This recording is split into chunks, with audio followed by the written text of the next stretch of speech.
mbokk yi asalaamaaleykum jërë ngeen jëf ci fasante ko lu rëgg wuute gi ci tànn gi Sud FM seen rajo 98.5 Dakar kaddu gi bàyyi ko Sacré-Cœur ñu lëkkaloo ci ak suñuy diwaan juróom-ñeenti waxtu jot na ca Medina Cheikh bismillah ci xibaar yi li ci gën a fës dënnu bi daal di faat bakken fële ca diwaanu nag Kaolack ab waaye ak fasam yëpp ñu ci daal di ñàkk seeni nag bakken am na ay gaañu ci ndorteelu xibaar yi dinañ ci daal di jukki gannaaw taw yu métti ya fa daal di nag amee collectif ñi nga xam ne nag ñoom ñoo fare foofu ca cité Apix Tivaouane Peulh ñoom nag dañoo daal di xëy ca locaux yu Descos yu Tëngéej ndax ñaar ci seeni nag membre dañ leen daal di woolu gannaaw bañ leen porter plainte la ko waral nag mooy barab ya ñu ne ñoom ñoo ko daal di moom ndax titre foncier la ba leen nguur gi daal di jébbal la ñu ne daal ay propriété privée ñoo daal di nag ñëw ngir rek daal di wax ne barab ba ñoo ko daal di moom loolu moo fa jur yow sax Descos nee na dinañ ci daal di amal ab l'enquête dinañ ci daal di jukki itam dinañu daal di jukki jëme ci lu aju ci wàllu coronavirus bi ak nag lim gën a muy daal di yokkoo foofee ca diwaanu nag Kaolack nee ñu ñaar fukk ak ñeent ci ay contamination yu bees maanaam ñi feebar bi daal di nag alawtiku fukk ak ñaar bàyyeeku na ci transmission communautaire ñaar daal di ci ñàkk seeni bakken lim googu yëpp ci diiru benn ayu bés bi la dinañ ci daal di dikk ndax jàpp nañu ne lu ko waral mooy ñàkk jëfandikoo la digle waa kër docteur li ni mel lañu gis itam fële ca diwaanu nag Tivaouane gannaaw ba nga xamee ne yokkuteeg feebar bi moom nekk na fa ab réalité conseil départemental ba sax daal na ci fas yéene jàpp dinañ ci jukki waxtaayu tabaski bi ak jamono Covid 19 bi itam dinañ ci daal di addu laata ñuy fàttali ponk yi jëm ci wax sa xalaat lu mooy wàllu mbas mi bokk na ci itam wàllu APR ak coow loolu daal di cee rek tabbi sulante mbóot ba jëm ci sax ñu daal di dàq ki nga xam ne mooy Moustapha Cissé Lo ci njeextalal xabaar yi dinañ ci daal di jukki Papa Abdoulaye Dieye moo ne ci sottandikukaay bi faram fànce gi neskis lay doon.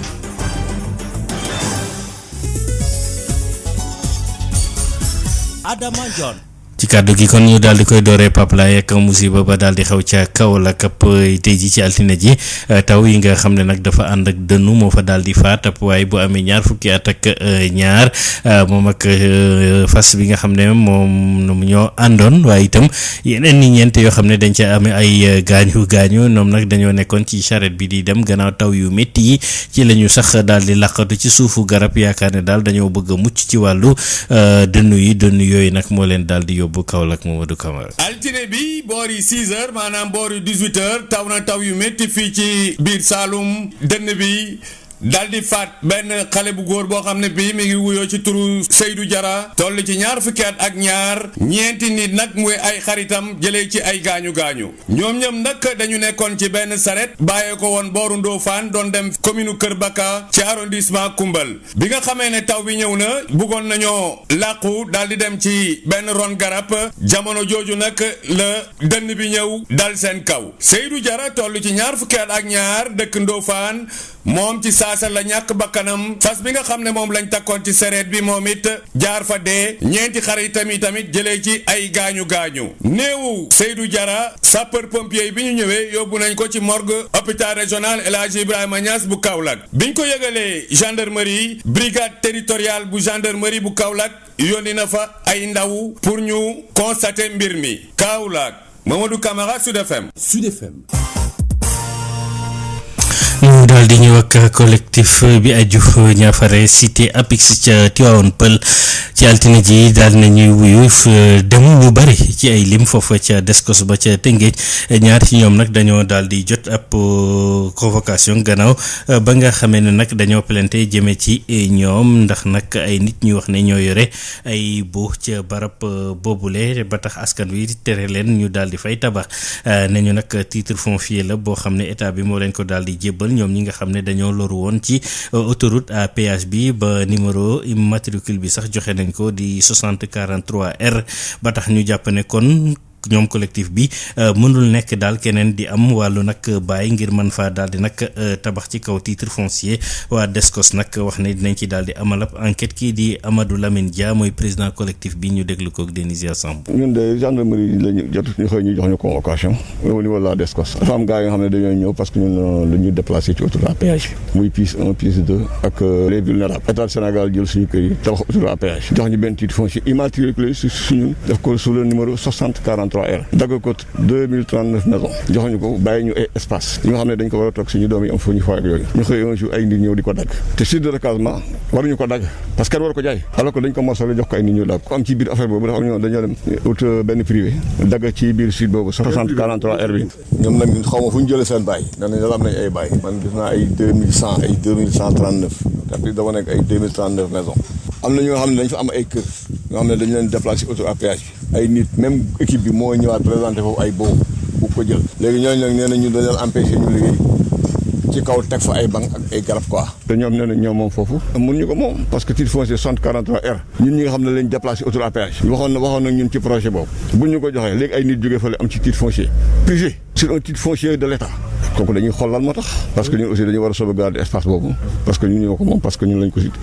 immatriculé ñu war ko gérer pour suñu xale yi ëllëg. nous sommes constants si suñu position. nous sommes des légalistes. le collectif est là. seen alal la ñu moom di ko défendre. ci loolu la ñuy dox. ñun suñu fi ñu nekk ñun ñoo ko moom te dañ koy gérer. enquête dina am. enquête dina ubbeeku te je crois que si loolu bu amee dëgg ji la feeñ. comme affaire bi dafa nekk en cours gendarme yi aussi dafa am lu nga xam dañ koy bëgg a liggéey parce que dossier bi il faut mu leer dossier bi. il faut ñun ñu dem ba xam lépp fa mu jóge ak loolu. ci la ñuy daal di nag dem Wuro Fondé ñoom nag mbirum pont la ñu bëgg ñu daal leen rek koy tabaxal ci ravin bu Ndior Bivol foofee nag dañoo gis ne bu nawet bi tàmbalee rek ñoom it dafay daal di nag laxu lool buñ ko gam-gamlee ak yeneen i dëkk yi ci xew-xew bi nga xam ne am na ca commune bu Wuro Fondé googu nga xam ne nag waa SAED ñoo doon jébbale ab enveloppe bu war a toll ci 400 millions léegi maire bi daal di yëkkati kàddu daal di koy nag yëgle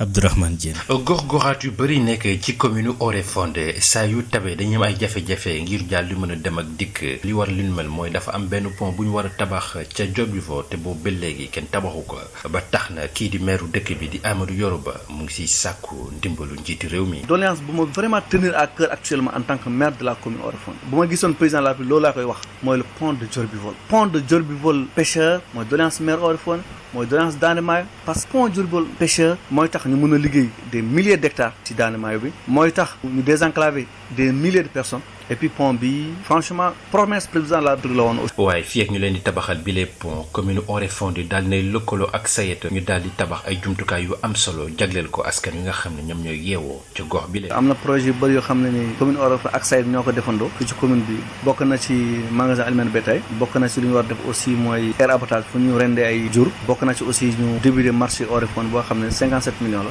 comme ne Wuro Fondé moo nekk commune bi Carrefour la tamit ñu teg ci toolu ceeb Wuro Fondé bu ñu nekk di def ak toolu ceeb Lumbal Balaj boo xam ne ni mu tudd poste Balaj 1 tool Wuro Fondé 100 hectares la tool Balaj bi 60 hectares la parce que tool Balaj bi parce que pare nañu déjà. ba tax na jamono jii nii commune Wuro Fondé bokk na ci commune yi nga xam ne ñoom ñoo gën a naat ci Bosse. Bosse ci boobu moo soppeeku en fait mais su soppeeku boobu tamit Wuro Fondé desu ci ginnaaw parce que bu ñu def lycée pare na marché bi mu ngi commencé ñaari marché actuellement ci mbirum mbay tool Wuro Fondé amoon na en 1981 mais mu dee léegi ñu julaat ko defar ko actuellement population mu ngi ñu ngi yàkkamte commencé liggéey tool bi tool Lumbal Balaj même chose amoon na les années 83 84 c'était 15 hectares léegi ñu def ko 60 hectares tey chef de ménage bu ne am nga sa parcelle. Wuro Fondé desu ginnaaw ci émergence ci développement. mu nekkoon Abdourahmane Diène fii ci Matam pour Sud FM. Abdourahmane ñooñee di wax yi pont bi fii ci Ndakaaru ci barab ba ñuy wax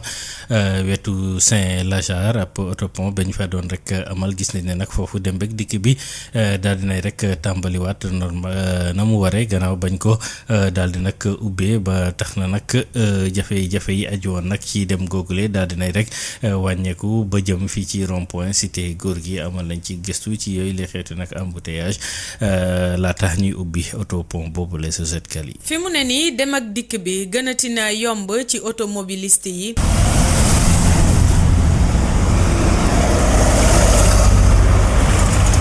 ubbitewu autopont Saint-Lazare ak cité Kër Gorgui wàññi na seen perte de temps yi ak it embouteillage yu ñu daan nemmeeku ci diggante boobee fu mu ne nii dox sa soxla nekkatul loo xamante ni njaxare nga ciy àndal. vraiment lii moo wax dëgg la bu ñu ubbee ba léegi moom sant Yàlla ñuy gis suñu bopp ga ndax xaw na tane léegi de waaw seetlu naa ne daal dem ak dikk bi gën na tane par rapport ak ni mu meloon bu njëkk quoi. boo fi jaaree moom vraiment amul benn tardement moom daal amul benn jafe-jafe boo xam ne daal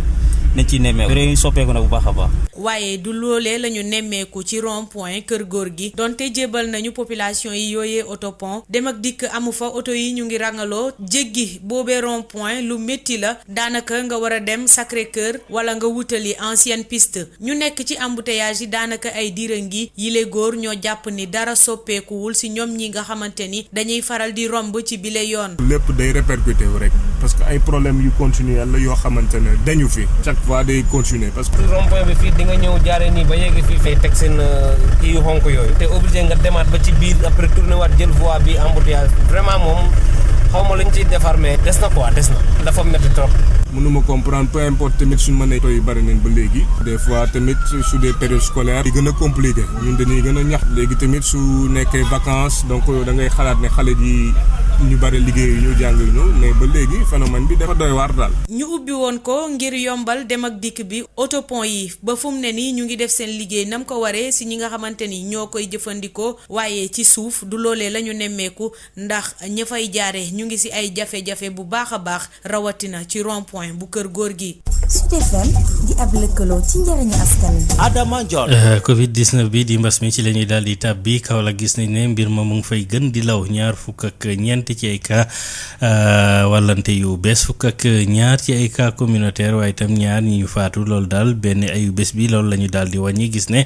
feebar ba mu ngay law la ko gën a nag yokk mooy askan wi nga xam ne dañoo daal di bàyyeekoo ci jël seeni matuwaay ngir mën mucc ci feebar bi ba tax nag comportement boobu ne ñu daal bu wàññeekowul ci musiba la ñu daal di nag jëm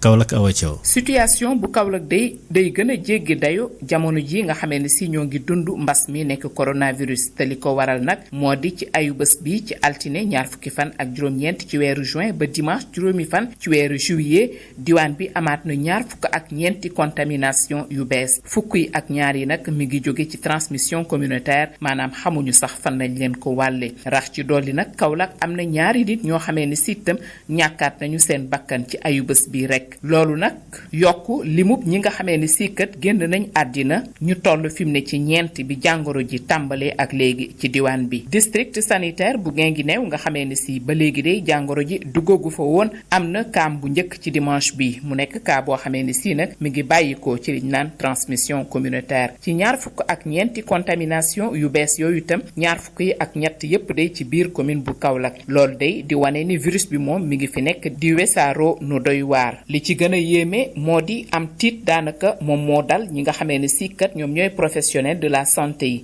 maanaam ñiy liggéey ci bërëbu fajukaay yi ndaxte fi mu ne xamatuñu yan kàddu la ñuy wax askan wi nga xamee ne si kat càggante gu mat sëkk la ñu seetlu ci ñoom ci ñàkk jëfandikoo geste barrière yi nga xamee ne si moom la ñu santaane takk masque moom nekk na loo xamee ne si ñi koy def ñu néew lañu rawatina nag ci barab yi nga xamee ne si askan wu bare dafay daje fu mel ni marché bi soriante bi moom kenn waxaalewu ko soo duggee ci mbedd yi ci buntu kër yi wala sax fi nga xamee ne si moom moo nekk taatu garab yi askan wi day dañuy daal di groupe ñëw toog di naan seen attaaya wala ñuy waxtaan rek rawatina nag ci quartier yi nga xamee ne si mel na ni Saara Jàmmagën Saam wala Ndorong yegg nag ci nag ba ñenn sax ci askan wi di wax ne lii daal lu ñuy wax la rek mais jàngoro ji amul muy situation boo xamee ne si nag suñu moytuwul day danañu yóbbu ci musiba su fekkee ne defuñu dara ci nu mu gën a gaawe Awa Thiaw doon jokkoo ak yéen fii ci diwaanu Saloum pour Sud FM. mul foofu Awa ci Saloum fii ci Tivaouane gis nañ ne daal mu ngay gën di yéeg itam warante gi ndax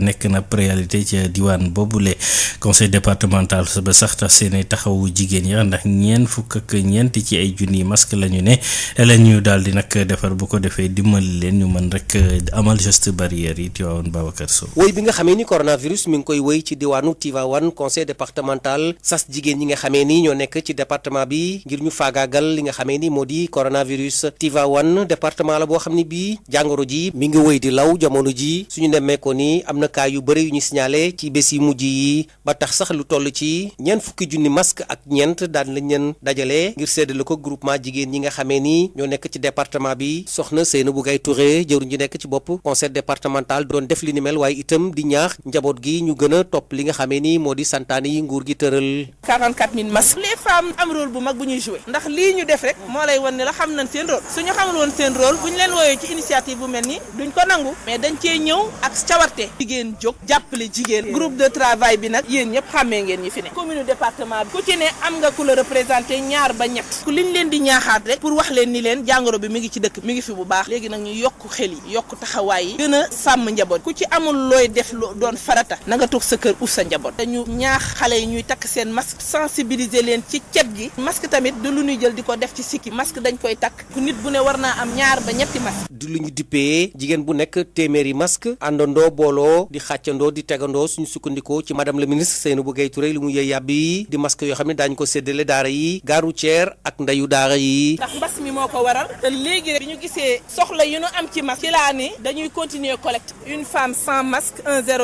parce que bi ñu defee collecte bi ba mat weer dañoo changer suñu tur tudde ko actrice accompagner toutes les transformations économiques culturelles et sociales 4J jigéen jóg jàppale jigéen les femmes nag dañ ci am rôle bu mag bu ñuy jouer ndax lii ñu def rek moo lay won ne la xam nañ seen rôle suñu xamul woon seen rôle bu ñu leen wooyee ci initiative bu mel nii duñ ko nangu mais dañ cee ñëw ak cawarte jigéen jóg jàppale jigéen ñu fonk suñu jigéen ñi xam ne kat musuñoo des ginnaaw Tivaouane Babacar Sow dañ ca jokkoo ak yéen pour Sud FM. ci li aju nag ci question orale bi ñu kii di député Aïda Mbodj daal di nag teg ci assemblée nationale li ñu war a nag tegaat nag ci table bi la bu ñu sukkandikoo ci ki yore wàllu organisation bi ca COS M23 Abou Diallo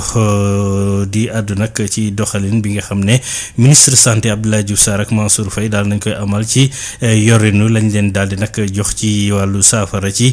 feebarub mbas mi jàpp nañ ne daal dañoo war a rendre compte dañ ciy teewlu Abou Diallo bu COS M23 ci jokkoom ak Marie Rosalie Ndiaye. waaw loolu dañuy njëkk a gërëm député Aïda Mbodj félicité ko sant ko parce que en tant que député ak représentant du peuple moom war na ne askan wi ñoo ko fa yóbbu moom bi mu nekkee ci xeex bi ànd si ak ñoom wuy ji président de la république dem sur le terrain bi mu toogee ba mu yàgg mu gis ni ñu ngi gis alal bi ñu ngi naan jël nañu 1000 milliards def ko ci santé bi jël nañ 64 milliards dugal ko ci santé bi jël nañu lu takku ci xaalis jox ko ministère développement communautaire mu ne dafay dem dimbali ci nit ñi sur le terrain ñaar yooyu yëpp ñu gis askan wi cible yi kenn ku si ne jotuloo te doxalin bi jaarul yoon santé bi ñu gis ni maladie yi mu ngi yokk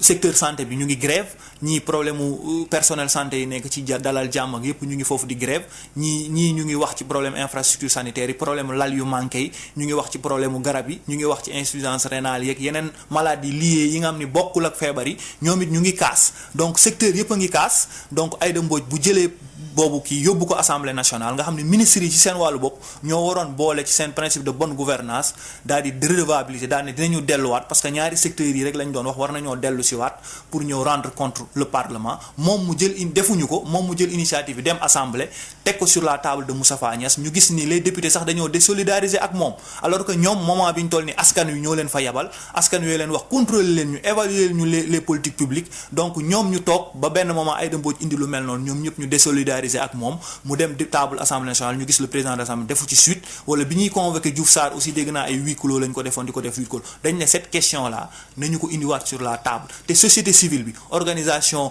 bonne gouvernance yii di wax tey Aïda Mbodj taxaw seen place li ñu waroon def li Aïda Mbodj def ñoom ñoo ko waroon def ñun ñoo ko waroon def ñun ñi nekk société civile bi ñiy xeex bonne gouvernance ak ñiy xeex contrôle citoyen ñoo waroon demander à ce que assemblée nationale autosaisir amul loi d'habilitation dafa nekk ak leneen dañu war a rendre compte peuple bi rendre compte soxlawul ay loi parce que président bu soxlaa dara en urgence dañ ko koy jox te ñun ñoo délégué suñu pouvoir kon nag société civile nañ jóg jàppale Aïda Mbodj sur cette question.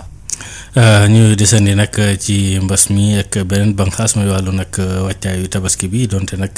wàllu koom-koom gi daal di ne nag na sax yu bari ci jaaykat yi nag jàpp ne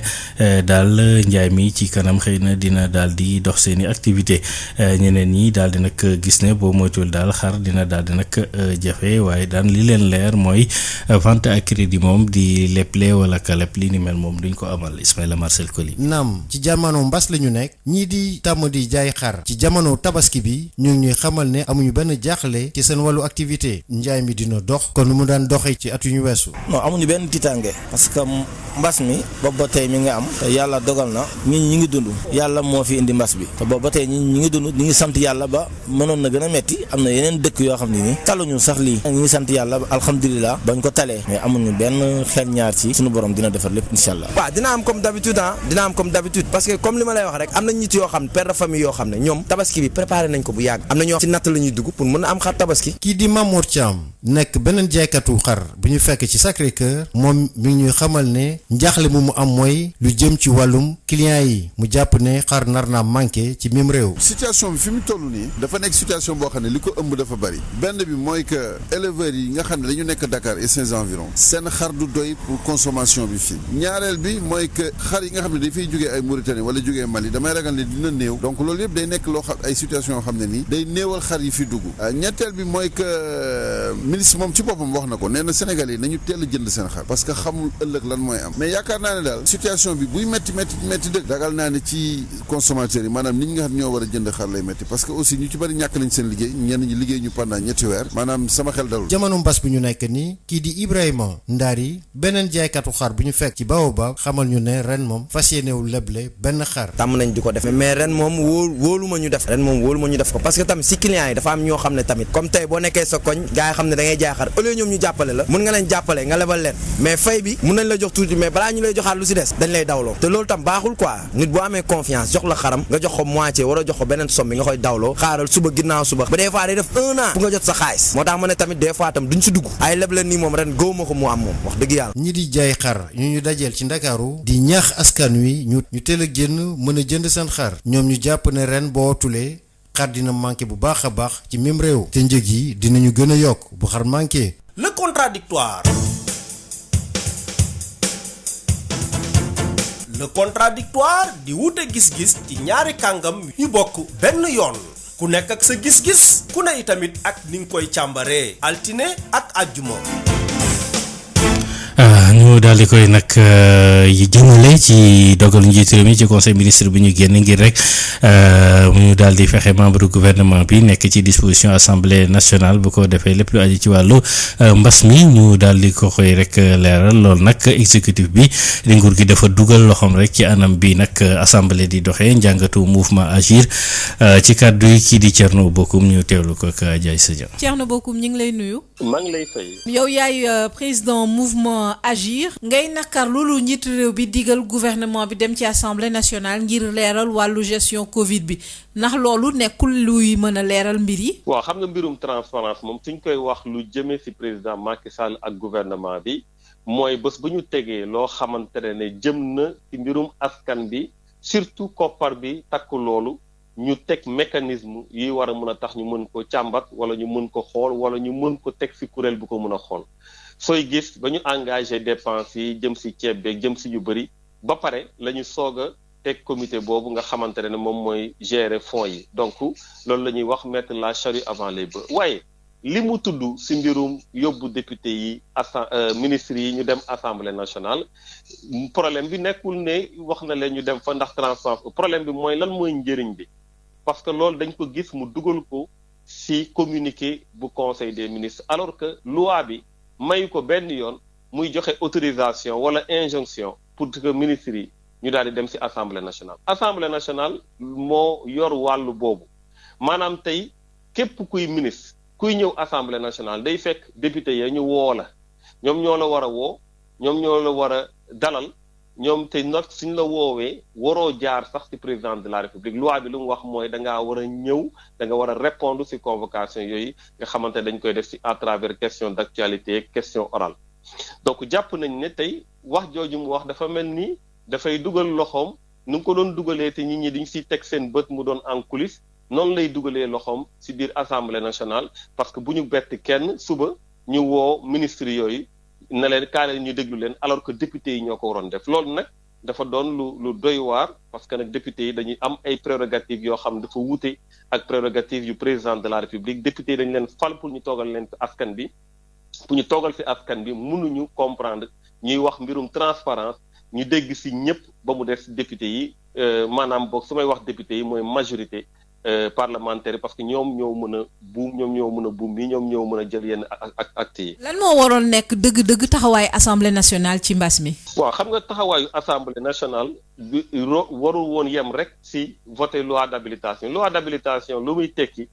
mooy ci yenn mbir yi président dina mën a jël ay ordonnances mën na signer loo xamante ne député yi ñoo ko waroon wote mais si dee loolu am na terewul tamit assemblée nationale waaye assemblée nationale dafa war a continuer liggéeyam. moo tax yoon dafa ne député yi mën nañu def ay questions orales def ay questions d'actualité pour que ministres yi ñu mën a ñëw assemblée nationale pour expliquer wu suñ ko defoon boobu ba léegi kon lii yëpp ñuy wax fan la jaar nan la demee mais kon duñu xaar ba président taxaw naan na nit ñi dem ñuy soog a dem wala bokk ñuy xalaata waaj a dem loi bi dafa ne war nañu réserver benn fan ci 15 jours yoo xamante dañ koy war a def à l'avance ñu def ko ci question orale yi ñu jël benn fan lu mu bon ci semaine bi def ko question d'actualité ñu jël benn fan lu mu bon ci weer bi daal di koy def ay question d'actualité au gouvernement waaye su dee dafa am député majorité boo xam ne dafa croiser les bras di xaar président di wax ci conseil des ministres ne ministres yi nañu dem ñuy bëgg a réagir ci loolu dama jàpp ne def nañu lu wute ak lu askan bi doon xaar ci ñoom parce que nag ni ñu falee président noonu la ñu falee député donc tey mënuñu seetaan ñuy wax fépp mbirum transparent wax fépp nañu leeral ba mu def ci biir assemblée nationale bi nga xamante ne ñoom ñoo fi teewal askan bi. kon assemblée si lu ñu dégg sa kàddu mooy deful li ko war. waaw assemblée deful lu ko war loolu kay lu leer nañ la assemblée nationale dafa wute ak pouvoir exécutif dañ nekk ci cadre bu ñuy wax séparation des pouvoirs am na benn rôle bu am solo à part wote ay loi parce que li nga doon war a wote ay loi loolu da ngaa ne ci li jëm ci Covid bi am na loo xamante ne bàyyi nga président bu def ko ndaxte nag dafa jàmp loolu nga may ko ñetti weer waaye defe na la yeneen mission bokk na ci lu ñuy wax contrôle de l'action gouvernementale maanaam ngay saytu mission saytu boobu la ñetti weer yi yëpp jël nga sa mission wote loi jébbal ko président mu koy signé ci ay ordonnance waaye mission saytu bi defoo ko maanaam saytu woo pour xool mbir yi fan la dugg nan la demee ñi nga war a déglu nga déglu leen balaa ñuy bàyyi ministre muy dem ci télé yi ak rajo yi di wax na ne defuma def naa nii la demee na la lay demee waaye fu mu war a njëkkee mooy fu askan bi toog nag ci ay représentants am mooy assemblée nationale ñoom ñoo waroon woo ministre yooyu woo responsable yooyu ñu leeral ba mu leer donc mission bu contrôle bu assemblée waroon def malheureusement def ko lu dul wax benn satisfait ne satisfaire nañ daal di koy tàccu ne waaw vraiment am nañ satisfaction na ngay amee satisfaction te defaluñu la bilan na ngay amee satisfaction te waxuñu la mbir yi nan la demee na ngay amee satisfaction te question yi nga war a poser askan bi di ko poser jëloo ko en charge jébbal ko ministre bañ tontu la ci tontu bu leer donc loolu tamit dafa doon gàllankoor yu métti yoo xam ne dafa am suñuy institution ba mu sooxe. Thierno Bocoum ñu ngi lay gërëm di la sant. jërëjëf maa ngi leen di gërëm. ñaareelu pàcc bi nag mooy Abdou Mbow ba tey ci assemblée nationale nekk fa député nee na daal émission amul maanaam njiitu mi dugalul loxoom ci assemblée na muy daal di nag doxee lay yi la ciy joxe ñu teewlu ko ba tey ak Adja Issa Dieng. Abdou Mbow député nga ci assemblée nationale nekk porte-parole adjoint APR ñu jàpp ne ci communiqué conseil des ministres bu mujj njiitu réew bi dafa laaj di gouvernement mi ñu mën a nekk à la disposition de l'Assemblée nationale ci wàllu Covid bi ndax njiitu réew bi am na sañ-sañ boobu wala émission la. waaw xam nga ñiy wax émission rek mooy peut-être xamuñu nu institution yi di doxe président de la République waxul Assemblée nationale def leen nangam parce que loolu bokkul ci li nga xam ne moom la ko sart ndey réew mi jox moom ñi nga xam ne ñoomu la jiite muy exécutif bi parce que moom mooy njiitu gouvernement bi mooy seen patron comme ni ko tubaab bi waxee moom mooy tracé politique bi ne leen def leen nangam ñooñu def waaye am na sañ-sañ nag ne leen dama bëgg nag ngeen taxaw xaar heure bu leen assemblée nationale woowee ngeen dem pour leeral loolu kay askan wi dañ ci war a kontaan xam ne ki nga xam ne moom lañ jiital moom bëgg na leeral mbir yi muy def. ci sañ-sañ yu ñu leen dénk ban taxawaay ngeen am ci càmbar doxalinu gestion Covid bi. assemblée nationale naturellement moom ci ay prérogatives am bu mbir amee surtout li nga xam ne mooy pandémie Covid 19 bi da ciy def wàllam naam ña ngi koy def parce que woote nañ loi d'habilitation jot nañ li nga xam ne mooy loi de ratification ordonnance yi nga xam ne président moom la jëloon dinañu ko examiner parce que président assemblée nationale bi ñuy fermer session bi wax na ne déposé nañ ko la nga xamante ne nii moo ca war assemblée nationale mu càmbar ko danañu ko def li nga xamante ne nii aussi moom mooy ay ministres yoo xam ne jàpp nañ ne bu ñu defee càmbar war nañ leen a déglu pour laaj leen lu ñu def wala lu ñu deful wala loo xamante ni leerul ñu wal ko leeral wala ay fonctionnaires yoo xamante ni war nañ leen mën a auditionner maanaam laaj leen la nga xamante ni loolu la ñu def ci mbir mi loolu assemblée nationale bu neexee yàlla dina ko def naam tàmbali na sax déglu ñenn ñi parce que li nga xam ne mooy comité scientifique bi ñëwoon na ci assemblée nationale ñu déglu ko waxtaan moom mu wax ñu na nga xamante ni noonu la yoree mbir mi te nag assemblée nationale du li muy def yépp moom la ñuy Sam ci mbedd mi ni ñu koy waxee am na liggéey boo xamante ni bu contrôle la bu muy def boo xam ne ay institution yi nga xam ne ñoo seq mbir mi ñoom ñoo koy def ña nga cay liggéey te dinañu continuer di ci liggéey maintenant nag li nga wax sànq ci ay wàllu question d'actualité yoo xam ne am nañu ko xam nga question d'actualité assemblée nationale moom 1960 ba léegi du événement ci assemblée dañu koy liggéey la boo xam ne dafa nekk ci prérogative bu assemblée nationale ci ay sañ-sañam waaye question d'actualité boo xam ne waa presse bi wala ci mbedd mi la ñu koy waxee doog a ñëw ci biir assemblée nationale fañ ko war a traité loolu jàpp naa ne bokkul ak ñi nga xam ne loolu moom mooy fonctionnement assemblée nationale bu normal loolu nag jàpp naa ne politicienne la gën a nuróol que liggéeyal askan bi nga xamante ni moom lañ la sant nga def ko ci biir assemblée nationale. daal assemblée nationale taxaw na taxawaay bu ñu doon xaar ci moom ci wàllu contrôle ci gestion Covid bi. loolu kay moom amul sikki sàkka maintenant nag xam nga ku sa wujj di sang moom wala mu lay sëlam doo set loolu moom yàgg nañ ko fi opposition bi bu leen neexee ñu wax li nga xamante ni moom la ñu xalaat waaye ñun suñu taxawaay. du nekk ci majorité wala nekk opposition moo tax parce que lépp lu ñuy def aussi majorité opposition comme non inscrit fekke nañ ko moom koy xanaa da ngay wax génn wax leneen waaye li nga xam ne moo ci am ci càmbar beeg liggéey bi def nañ ko parce que même déglu bi nga xamante ni déglu nañ ko comité scientifique bi ay opposition non inscrit ak pouvoir ñëpp ñu nga foon te gis nañ liggéey bi nga xamante ni assemblée nationale mi ngi ko ciy def. Abdou Mbow ñu ngi lay gërëm di la sant. merci beaucoup maa ngi lay sant di gërëm.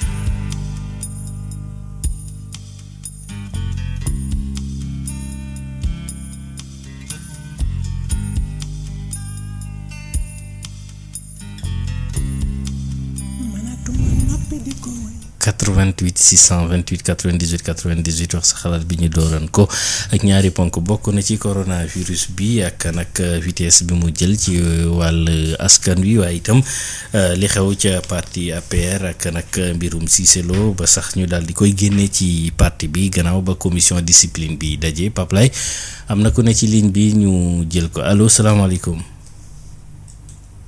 Dakar. waaw sëñ bi. Man day damay intervenir ci affaire APR rek parce que am na ñu bëree bëri bu Ousmane Sonko doon critiquer naan le système est corrompu wala ils sont incompétents ñu ne dañ leen saaga. yow la kan. man la Mbaye kan. Mbaye waaw ñu ngi lay déglu Mbaye. Ousmane Sonko mosul saaga da doon critiquer rek xam nga boo xam bu warul intellectuel doo xam ne critiquer que saaga. te nag gis nañ saagakat bi gis nañ ko tey te man li ma si intéressé mooy li mu wax si affaire chantier. building bi ak les semences loolu ay piste la yoo xam ne ku fi ñëw ëllëg muy Ousmane Sonko muy Idrissa Seck muy keneen na si teg lamp leeral ko ku fa lekkoon dara goxe ko c'est des pistes très intéressantes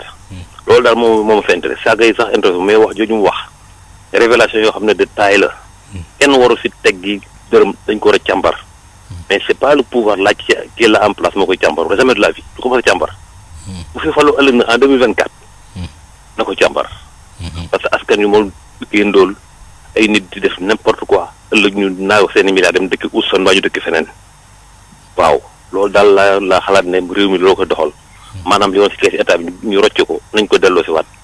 askan wi nekk ku li koroog feneen man si jot parce que seen xel seen yeleef la parce que mënuñu duudee lii et puis APR dafa nekk parti boo xam ne si tas la jëm yàgg naa ko wax sabar buy tax ñi fay feccandoo tala si la waxoon na ko looloo fa xew mu neex leen day tas ñu wàcc mu naqare na ñuy wàcc jërëjëf.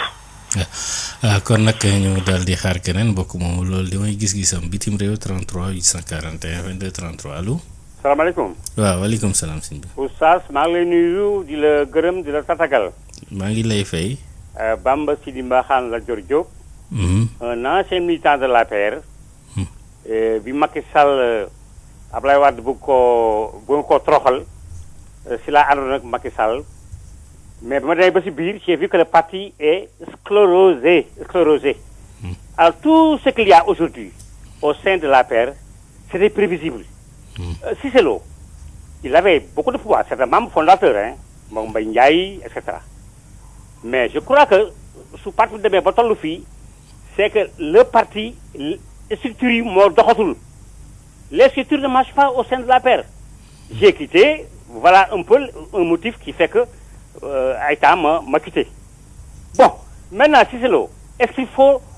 le sanctionner vaille que vaille. Je crois qu'il faut revoir ce problème de sanction-là. Évidemment, ils ont appliqué les articles 3, 4, 19, 20, n'est-ce pas, des statuts. L'article 26, 27 du règlement intérieur, c'est vrai. Mais est-ce qu'il ne faudrait pas revoir ces textes-là et surtout entendre Cissé Lo sur un procès verbal? Mais quelqu'un, avant de le condamner, il faut lui dire, oh, très bon. Hein? Mais je pense que le sanctionner comme ça, pour quelqu'un qui s'est sacrifié pour Macky Sall, pour le fâter, il avait perdu son mandat de député. Bi Ablaye Wade buggee génne kii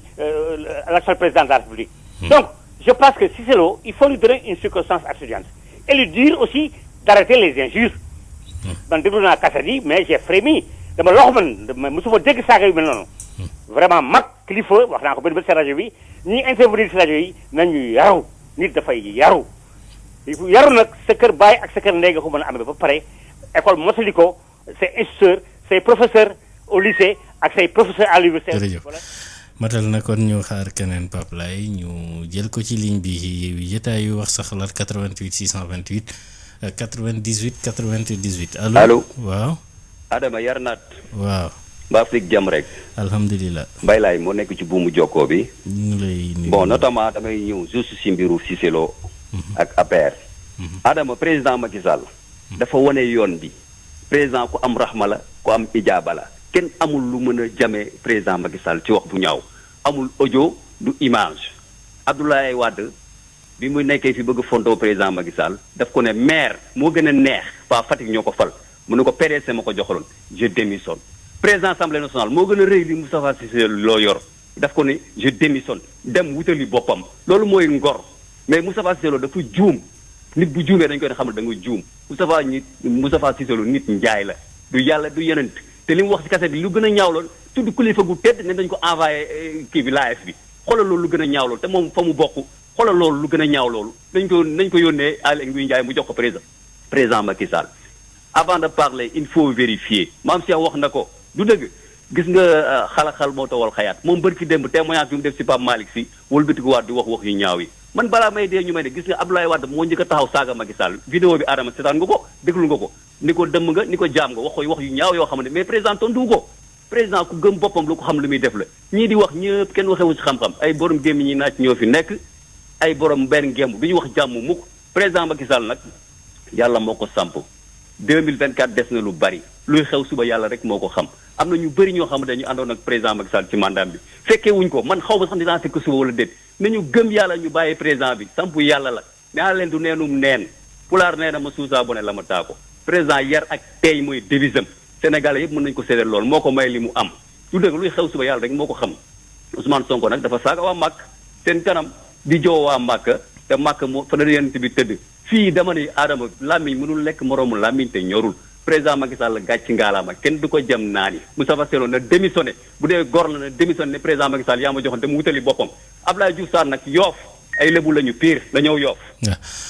ñu xaar keneen ci ligne bi ba tey Pape Laye ñu jël ko allo salaamaaleykum. allo Adama. waaw. allo. allo waaw maa ngi lay dégg soxna si. allo Adama man la Anna. waaw ñu ngi lay nuyu. waaw maa ngi wootee. ma ne maa ngi rafetlu dogal bi discipline de parti dafa am. bañ ko waree dàq dafa yàgg. buñ fi mayeti kenn dérapage yu mel noonu. dafa def ci parti bi def ci moom. fa mu egg parti baa ko fa yeggale. ba mu nekkuloon APR egguloon fi mu eggatee. te bu jëree boppam mënta am dara. ndax kenn bëggul mu nekk sa kilifa. ñi ko doon jeey muy jeyeeku ñëpp a koy won ginnaaw. sans APR du nekk dara. kon moom na delloo si xelam bu baax a baax. beneen bi ci def. muy mbas mi tey encore coronavirus baa ngi continuer di yóbbu bakkenu doomu aadama yi. faagaagal ñeneen ci benn semaine. lu ëpp juróom-ñetti téeméeri cas yu bees. 28 patients ñàkk ci seen bakkan ci feebar bi. bàyyi ndiku bi du ñëpp nag ñenn ñi ci population bi def moo doublé yëf yi di gën a law. lii ku ne def ko sa mbiru bopp. li feebar bi bañ nañu ko moytu respecté consigne yi ministre de la santé Abdoulaye Diouf Sarr ak équipe am wax gërëm personnel de santé bi yëpp ak waa Sud FM ñuy rafetlu seen liggéey bu baax ak seen taxawaay ñi amee feebar bi maa ngi ñaan yàlla faxasal leen ko ñaan mu arrêtel ñu mbas mi arrêté ko ci àddina bi yëpp merci Adama. kon Pape Laye ñu xaarati keneen ba tey jël ko wax sa xalaat bi 88 628 98 98 beneen auditeur allo. ba doomi soxna yi fanaan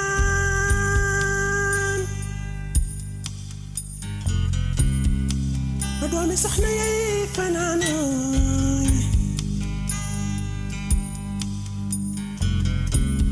ku ci bokk juti fay ku sàkk na fay bi dante loolu dalu laay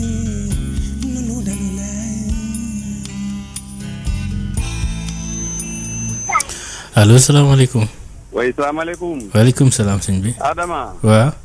c'est le député Moussa Cissé. ah Cissé ñu ngi lay nuyu. waaye ñu ngi lay siyaare. affaire yi Moustapha Lo yi. li intérêt sénégalais yi du saaga yi li intérêt sénégalais yi mooy accusation yooyu boobu mu def ci xalal ji ne gars yi jël nañ ko ci alal réew mi. nañ wax ci loolu. affaire dañu bëgg a gëlëmal nit ñi rek naan saaga yi intéressé wul nit ñi ñoom saaga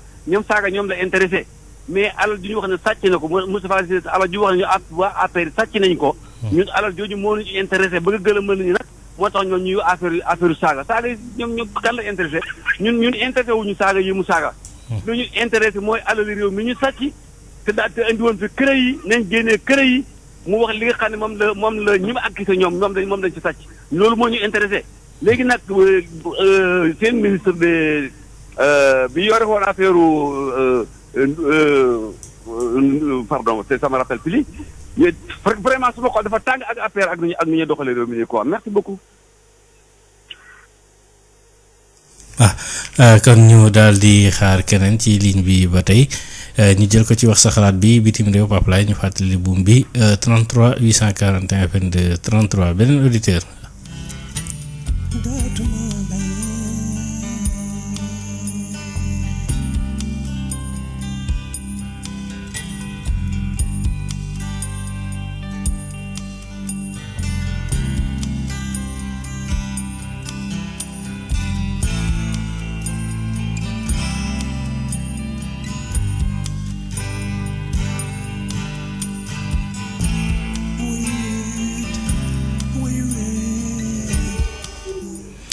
allo salaamaaleykum. waaleykum salaam. waaw sëñ bi. waaw sëñ Adama na nga def. waaw maa ngi fi. waaw yaa ngi si jàmm. waaw ñu ngi ci jàmm waaw. waaw ñu ngi lay ziar di nuyu waa wax sa xalaat yëpp. moom li ñëpp wax daanaka wax ji ñëpp wax nañ ko mooy bu dee mbirum Moustapha Cissé Lo. ñun saaga yi intéressé wuñ ndax saaga yi yàgg na saaga. mais li intéressé Sénégalais yi mooy alal ji mu wax. moom ñëpp loolu ñëpp moom lañ leen doo wax ñëpp li Sénégal yi wax mooy alal ji nañ ko leeral waaw alal ji nañ ko leeral li mu wax ne dañ koo luubal loolu rek mooñ ci intérêt ñun saaga parce que saaga ki ñu saaga mooy dem toppatu saaga mooy taw mais ñun loolu intéresse ñu ndax saaga yi moom yàgg na fi moom waaw bés bu ne ñu dégg ñuy saaga waaw même ñuy saaga président ñu ngi ci kaso yi waaw ñu ngi ci dégg ñuy saaga président ñëpp ñu ngi ci kaso yi xëy na Abdoulaye Wade nag moom xëy na day wax ne président la wala xëy na rus na ko waaye ñeneen ñi moom ñu ngi leen di tëj moom waaw kon buñu ne am na baax mais ñu ngi tëj nit ñi moom waaw ci ay xeeri saaga moom ñu ngi ci tëj nit ñi bis bu nekk moom gis nga kii waxoon am na ñoo xam ne ñu ngi ci kaso bi sax génn bi loolu lu leer la waaw bu fekkee nag day def comme rek li ñuy wax kumba am ndey kumba mu ndey moom moo am Sénégal moom da ngay ci bu la nit ci saaga la nga bàyyi ko kee saaga nga tëj waaw moo nekk noonu bu ko defee réew yi moom ku ne xam na ne metti na jafe-jafe yi parce que yëpp nag dañuy bëgg a nëbb feebar te xam nga yi baaxul ci réew mi ndax day tax feebar bi sax duutu ñuy wax nit ñi dañuy fàtte yooyu fàtte feebar bi ne ci leneen loo xam ne intéressé wu amul intéressé saaga yi amul intéressé nañu wax ci feebar bi wax ci alal ji ñu luubal ñu delloo ko ci Sénégal yi mu dugg ci Sénégal yi loolu moo amal njariñ Sénégal yi waaye am affaire saaga yi moom yàgg naa ko mas dégg naa fi saaga bu gën a ñàng mu wax ko wax ne booba léegi kenn waxu waaw léegi nag bu ñu xëyee rek bëgg a indi saaga yi bëgg koo teg dafa mel ne dañoo bëgg a am si fu ñu yóbbu Sénégal yi ciy wax te Sénégal yi buñ jëm foofu nañu xool ci li ñu si réew mi war a jëm fu baax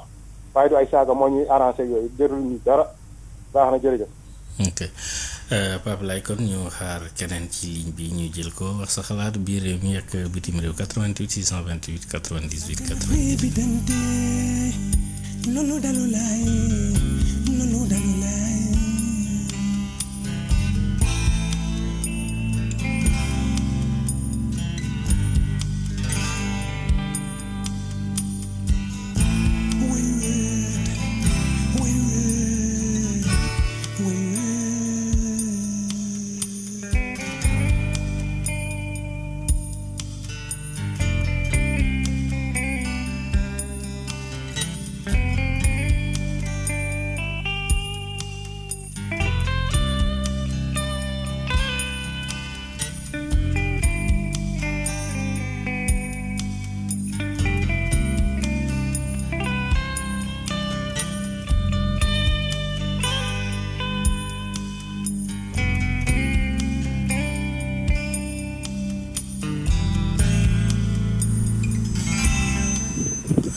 allo salaamaaleykum.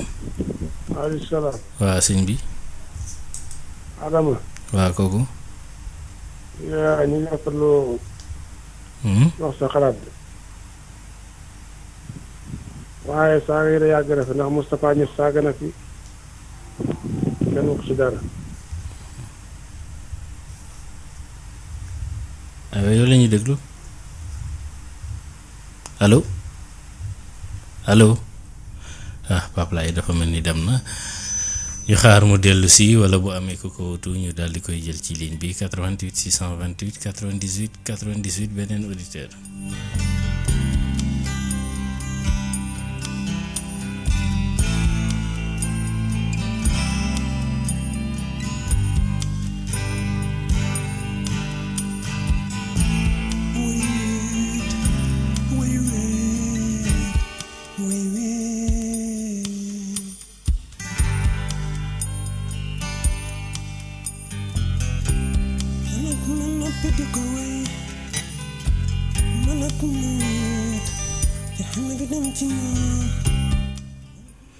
allo salaamaaleykum.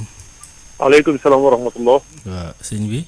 sëñ bi ñu ngi lay nuyu. ñu ngi lay fay. waaw maa Abdou mooy sama tur. waaw maa Abdou waaw. sama Sarr. ñu ngi sant bu baax ci xalaatu askan bi. sëñ bi man fenn rek laa bëgg mu leer tuuti. dafa am lu dugg ci dëkk bi. yàq na lépp ci réew mi ku bëgg a doxi sa soxla mënoo ko doxi. ndax da ngay tiit. du dëgg. ñoom ñu yilif nag nekk ci kanam rawatina Macky Sall moom lay jox un bon exemple parce que un président de la République moom moo war a ragg deram ba mu set wecc ñu mu nekkal ci équipe bi tamit mu wax ak ñoom ci nekk Moustapha bosam rek lañ tëgg gi gis waa ji di génn léegi li mu wax c'est très important président assemblée moo fi njëkk a dagg ay saaga ñëpp di dégg dégg nga wax ni kon donc je pense que ñoom ñu diriger ñoo war a toogaat defaraat toogaay yi defaraat li nga xamante ne mooy réew mi jëm ca kanam parce que ñun tamit ay ndaw lañu rek ñoom ñoo ñu war a jàngal ñun ñu xam li ñuy jàng lan la mais chaque jour am waa APR andi waa APR am waa APR andi waa APR loolu jëmalewul réew mi kanam nañu xool liy jëmale réew mi kanam ñu necca man loolu laa mu amoon ci xalaat bu gàtt. d'accord jërë ngeen jëf ngeen baal ma ok loolu ngay mooy gis-gisam nee na Pape Laye ñu jël keneen bu ñu ko waxtu yu mayee 88 628 98 98 allo.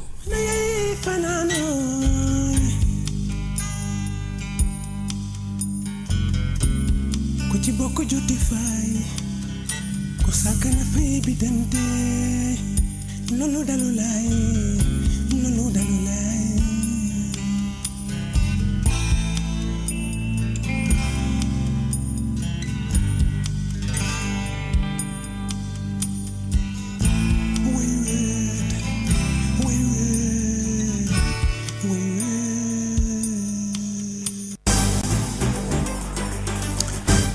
mu nga kon waxtu wi faf nañu daal di nag dàpp jaajëfal ñu woote ñi fas yéene leen jàkkaarloog yéen ci xibaar yi kàllaamay tubaab lay doon bu 22h jotee ak Khady Sène jaajëfal bu baax a baax Pape Laye Dieye mi nekkaloon ci sottandikukaay bi ci kanam tuuti rubrique sud nutrition muccug bi ci ak jàmm biir gudd fan ak wér-wér la am ak mën ak fekk tal yàlla nañ ko yàlla defal jërë ngeen jëf.